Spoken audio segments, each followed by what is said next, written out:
Hello, Tracy here from Indigo Journey. Happy to be back. Welcome to our conversation around overwhelm. So, the last video I spoke to you about overwhelm and how to manage or how to start managing some of the things that have built up over time that have nothing to do with your child's sexuality or gender identity. These things were already there, overwhelming you beforehand. And so, what we spoke about was being able to address some of those things before you even bother trying to address any of your concerns or fears or worries or any of the things that may be added to your to-do list in relation to your child's sexuality and or gender identity. So I'm Tracy from Indigo Journey, and I'm a social worker, a counselor, a therapist, a coach, amongst a bunch of other things. And what I'm here to do is talk to you about how you can better take care of yourself, how you can manage this overwhelm, how you can reduce stress, and how you can learn how to be the best parent that you can possibly be to support your LGBTQIA plus child. And that is regardless of your child's age. Because, let's face it, we don't stop being their parent just because they turn 18 or 15 or 25, whatever age it is that they leave home or they become less dependent on us.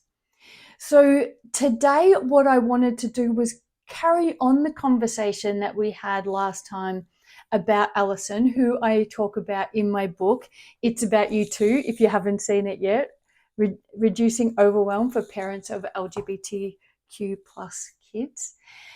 And Alison was a parent who I worked with many years ago. And of course, I've changed her name to protect her identity. But I worked with her several years ago, and she was a parent who was already very, very busy and very proactive in her kid's life. And when her child came out, she just felt like it tipped her over the edge, not because of their sexuality or gender identity, but more because she imagined that it was going to add things to her, more things to her already very, very large and ever growing to-do list, among other things. And so we spoke about, like I said, different strategies there. Another thing that I wanted to add to that conversation, if you've watched that last video, you'll know that I encouraged Alison to write a list of all of the different things that were adding or creating overwhelm for her. All of the things on her to-do list, all of the things not on her to-do list, all of the things that she felt responsible for. If you didn't watch it, it's a good idea to go back and watch it after this. But we spoke about one section of that, and today I wanted to talk about choice. So when we reviewed Alison's list together, I encouraged her she grabbed some colored markers. That was her way of doing it. And there are other ways of doing it too. But the easier way for her was to use different colored markers to go through the list and identify which things she felt like she had choice around. And so she had 3 different colored markers, and one was for things that she definitely had choice around. The other was for things that she felt she definitely did not have choice around. And then the other one was for things that she was like, maybe I've got some choice.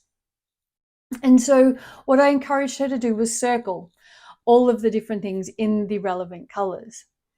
And then, if you've watched the other video before, you know where I'm going with this. I then asked her to look at what she had done and ask herself, is she sure?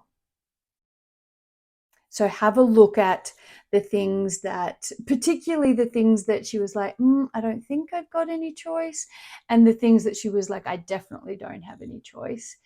To review those and ask, are you sure?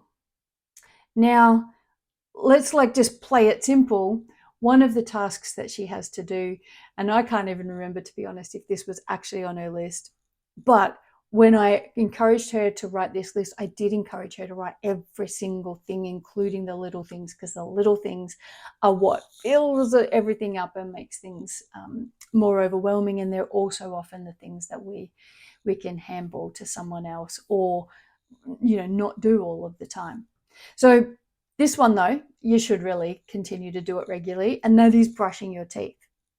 So if you've got brushing your teeth on your list and you've circled it, no, I don't have any choice, this is something that I have to do, then that's probably true. If you're an able-bodied person, then you're not going to ask somebody else to brush your teeth for you. That would be a little strange. So that one would stay as a yes, it's definitely on my to-do list. It's definitely part of my responsibility and my tasks. But what about folding the washing? Now, I can hear a lot of you will be like, yep, it absolutely has to be me because everybody else in the house folds the washing in a, haphazard kind of way, and I really don't like it, and things are crinkled, and, you get my drift.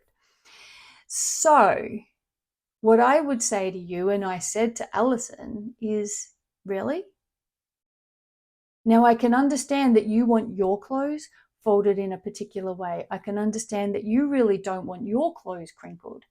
I can understand that you probably want to save yourself some effort in being able to find your clothes in your drawers or hanging up in your closet, because it saves you time in the long run. But what about your partner? Are you folding their clothes? What about your kids? If they're over, let's say, the age of 10, and I'm not saying a 9-year-old's not capable, but I'm just going to be generous. Your kids are over the age of 10. Can't they fold their own clothes? Now, it may be uncomfortable for you if you do see your child in crinkly clothes because they haven't folded them properly. Or perhaps you get embarrassed when your husband goes out with a crinkled up t-shirt because he hasn't folded his t-shirts properly. But really, at the end of the day, it's not a have to. You could handball that. So it would definitely be in the middle, at least in the maybe section. And depending on the age of your kids, and definitely for your partner, they can fold their own clothes. It's more about you having to work through being able to let go of your expectations around how neat their drawers or their closet are, or how neatly they look when they're dressed. Now, of course, there's some occasions where that's really important. But at the end of the day, they're the ones that have to walk around in public in their crinkly clothes if that's what happens. And the only way they're going to learn is by that experience. So if you had that in your definitely I have to do it list, that could be shifted. Now, if you're super resistant to that, then I would say, okay, so let's leave it there for now and let's move on. And then we would do the same thing with different tasks. We'll go through everything. Now, of course, your time at your paid work, if you're a person who does paid work outside of the home, or paid work inside of the home these days as well, that's your job. You will have your allocated time that you need to be there. Now, of course, within your role, maybe there's some opportunity for passing on some extra tasks, but we're not here to talk about that today. But what are some of the other tasks that you could pass on? I remember teaching my kids when they were 2, 3, 4 years old to put their own toys away. And I wasn't really as clear about what I was doing at the time. I'm not sure what motivated me to do that rather than picking up after them all of the time. But I tell you what, when they got a little bit older, I was very grateful to myself for doing that. Because if we can sit down and play a game, let's say we're playing Lego with it, or maybe Duplo because Lego's too small for a 2 or 3-year-old, and we role model to them putting those blocks back in the container that they came from, and we encourage them to help us, and we make it kind of fun and exciting, then we're teaching them that putting something away when you're finished with it is a normal part of life. Now, of course, your kids will probably go through stages where they will do that and where they won't do that so easily. But if we can be consistent as parents, then we're teaching them a beautiful life lesson. Because one day they are going to leave home and one day they are going to need to put things away for themselves. And if they haven't learned it in an ongoing way throughout their childhood, then they're going to have a lot of trouble as adults. And you're going to go visit them when they're 35 and you're going to still be picking up after them and cleaning up after them. And none of us want that. So let's go through that list. If you created that list alongside me last time. And if you didn't, go back, like I said, and watch that video and create that list and be honest with yourself. Which things do you really truly have a choice in and which things don't you have a choice in? And let's go back to the folding the washing choice. So it is definitely a choice. You might choose to continue doing it, and that's totally okay. But what makes the difference in this scenario is that you are now really clear that you are doing it out of choice, not out of necessity or obligation. When you can recognize that, okay, I have choice in almost all of the things or a large percentage of the things that I'm doing, I'm choosing to do them. They are things that I could hand to somebody else, but for whatever your reasons are, you're choosing not to. It's totally okay, but it relieves some of that pressure. Because when we recognize that we've got choice, it means that things are in our control. And I'm no longer feeling like I'm so overwhelmed because I've got a bazillion things that I have to do and I've got no choice at all. I just have to do them because I'm expected or I expect myself or whatever. Focus on the choice, because choice, or knowing you've got choice, makes a big difference to how we approach things.